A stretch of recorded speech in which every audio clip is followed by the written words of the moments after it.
মা ফাতেমাতুজ জোহরা এশার নামাজের পর থেকে নিয়ে ফজরের আজানের আগ পর্যন্ত এক সেজদাই কাটিয়ে দিয়েছেন। সেই দিন থেকে মা ফাতেমার নামটা হয়ে গেল সাজিদা, সেজদাকারিনী নাম। মা ফাতেমা আফসোস করে বলতেছেন, আল্লাহ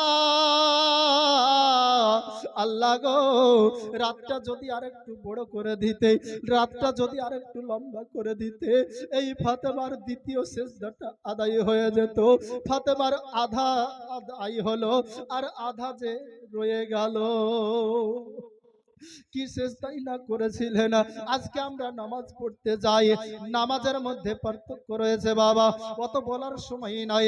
তবে নামাজ পড়তে যাই এমন ভাবে সিজদা করি মনে হয় যেন আপনার পাখিতে ধান খাইছে, পাখিতে ধানে